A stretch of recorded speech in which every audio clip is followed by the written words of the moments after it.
Good morning, I'm Adam Sexton. New Hampshire is always lucky to get high-profile political visitors from across the country. This weekend will be busy on that front for both Democrats and Republicans. On the GOP side, Congressman Wesley Hunt is here from his district in the Houston area. Representative, thanks for joining us this morning on Close Up. Thank you so much for having me. Really appreciate it. Yeah. So first off, just tell us a little bit about yourself and what's bringing you to New Hampshire. Oh, yeah. So I'm born and raised in Houston. I have the honor of representing the district that I grew up in. It is a suburb district that President Trump would have won by about 20 points. I was able to win the last election by about 25 points. I'm a military guy by trade. Went to West Point undergrad, served 8 years active duty as an Apache helicopter pilot. I went to Cornell for grad school and then decided to just throw my hat in the ring and run for office back at home. And now here we sit. And what brings me up here is just the importance of New Hampshire and what this means for the midterms for the entire country. We have a very slim majority in the House.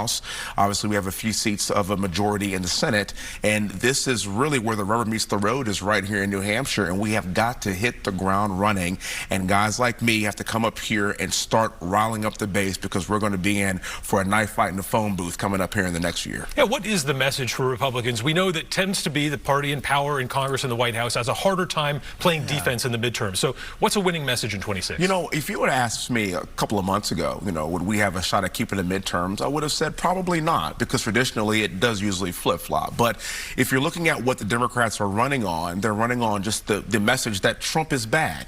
They're not running for something. And I think, given the mandate that was given to us in this last election, I think President Trump, with some strong leadership, we have the ability this time to keep the House. And it's going to be a challenge. It's going to be tough. We're in for a fight, but we know that. And I think we are running for something. We are running for a secure border. We are running for economic prosperity. And I know a lot of people are kind of concerned with the tariffs, but this is a tough decision we have to make now for us to have prosperity later. We are for safety. We are for freedom of speech. And so I do believe that coming up here in the next year or so, we're going to have a real shot at keeping the House, but it's going to run right through states just like this. Hey, a lot of fiscal conservatives in New Hampshire like those bottom line pocketbook issues. Yes. DOGE has done a lot in cutting government spending, but it's really Congress that makes the laws, sets the budget, and can ratify a lot of the things that DOGE has done. So, and solidify that. So without Congress, you're not going to see those things stick. It could all come back. What does Congress have to do to solidify what DOGE is doing? Well, this is actually why I commend President Trump for creating DOGE, and I commend Elon Musk for what he's doing. For the last 3 decades, we have not been able to balance the budget in Congress, and President Trump knew that, and he had to create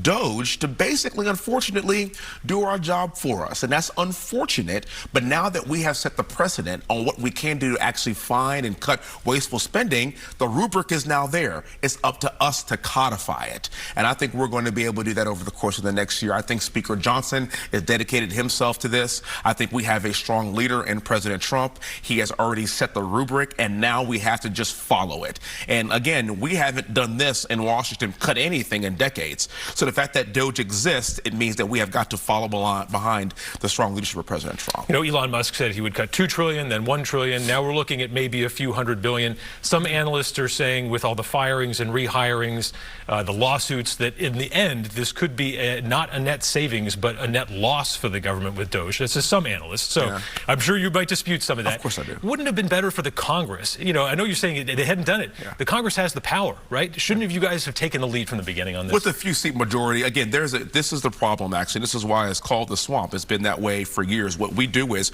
we legislate by passing continuing resolution after continuing resolution after omnibus bill after omnibus bill, when we should be doing individual appropriations bill and voting for them on a separate basis. We haven't done that in decades. So I understand the point that you're making. This is what we should do, but we're not. This is what DOGE is for.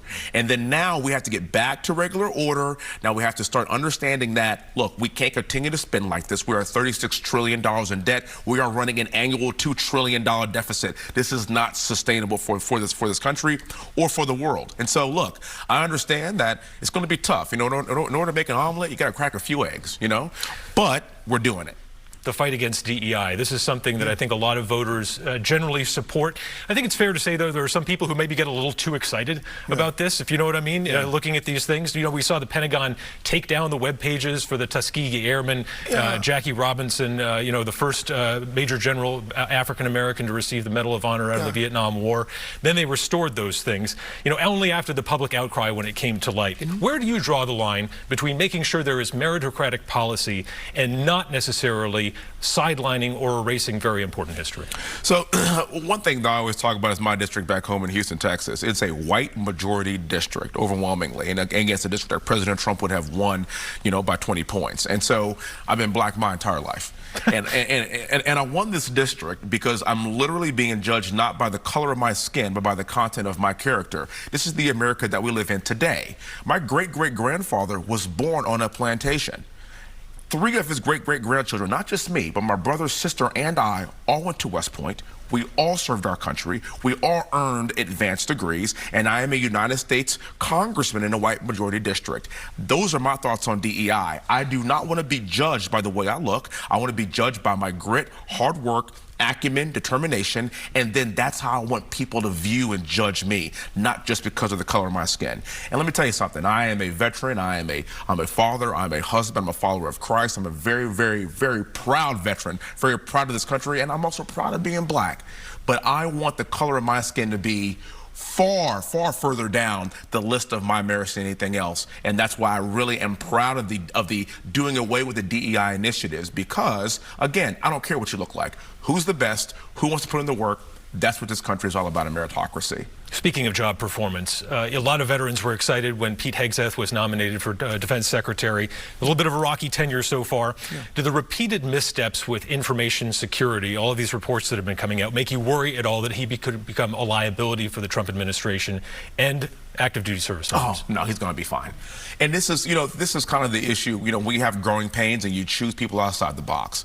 What President Trump did with his cabinet picks was pick people that you wouldn't traditionally see in these roles, because you got to shake things up. You got to shake up the bureaucracy. Bureaucrats are the ones that are running this entire country, and it's got to come to an end.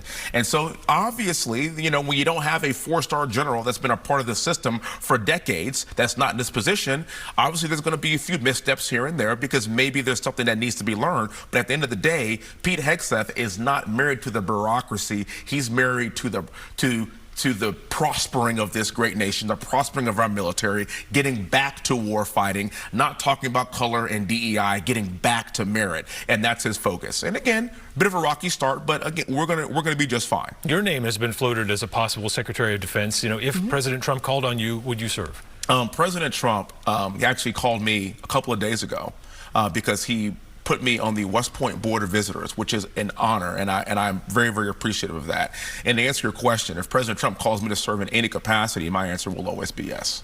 So you serve on the Judiciary Committee in the House. There's a report now that's just coming out on this Friday about a judge in Milwaukee being arrested for allegedly helping an undocumented immigrant avoid detention by ICE officials. You know, a crime is a crime. Yeah. But given the sensitive nature of who this is, a sitting member of the judiciary, at least even on the county or local level, do the feds need to tread more carefully in situations like this? Look, President Trump is a president of these United States of America. He was given a mandate. These judges have absolutely no power and no right to stop the duly elected president of the free world from doing what the people want him to do. Democrats lost this last election primarily because of the derelict of duty that we saw at our southern border. I'm from Texas. Houston is the human trafficking capital of the world. They cross the border, the hub is Houston, and then the spoke is the entire country. I see it firsthand. We have got to clean that up. And President Trump cleaned it up in just a few weeks. We can't have a few rogue judges stopping progress. And if you go to the border now, you know what you're going to see? A fixed border. Miraculously. We didn't need any more laws. We only needed a new president that took the safety of this country seriously. I was going to say, from the Texans' perspective, what is the difference now? Obviously, there's been a major drop that started during the end of the Biden administration when they chose to change their approach, but it's even more dramatic now. Too little, too late. Oh, no, we are ecstatic.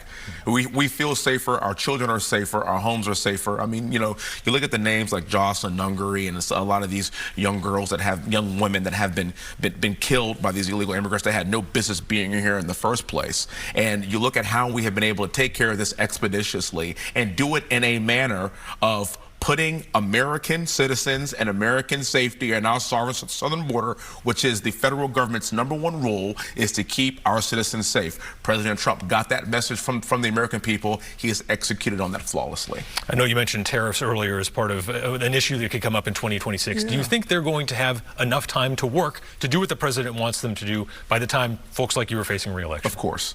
President Trump has been talking about how we've been ripped off by other countries for decades. I mean, he did an interview on Oprah back in 1988 talking about this very issue. This should have been done a long time ago. But again, in order to have these changes, it's going to be kind of tough in the very beginning, but in the long run, it's going to benefit America. And I was in the White House a couple of weeks ago, and he told me, he said, you know, we're going to renegotiate these tariffs, and for each country, it's going to be a specific fit for that country. It's not going to be an off-the-rack suit, he said. It's going to be a tailor-made suit for each individual country, and they are flying in every week to renegotiate these tariff deals. Once this gets done, the fundamentals of the market haven't changed.